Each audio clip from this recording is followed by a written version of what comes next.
Welcome back sa ating channel. Ngayon, balik tayo sa mundo ng high-tech at depensang teknolohiya. Astig ang mga sasabihin ko ngayon, kaya ready na ba kayo?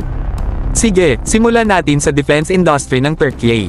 Alam nyo ba ang T-129 attack? Grabe to bro. Parang hukbo sa langit, punong-puno ng pasabog at kahit 20mm na kanyen. Pelido at malakas sa anumang misyon. Pero hindi pa tapos mga bro. Tara, pag-usapan natin ang Bayraktar drones. Ang mga ito, walang sinasanto.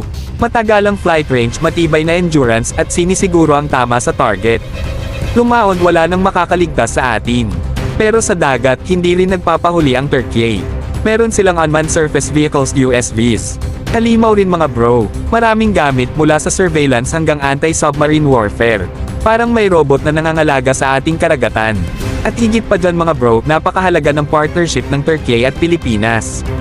Sa mundong puno ng kaguluhan, kailangan nating magsama-sama at magpalakas ng defense industry cooperation.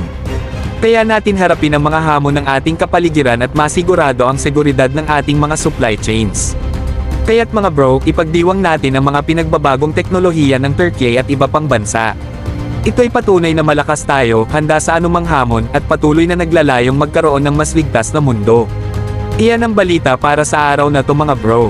Kung nag-enjoy kayo sa video na to, huwag kalimutang mag-like, mag-subscribe, at i-click ang notification bell para updated kayo sa mga bago kong video.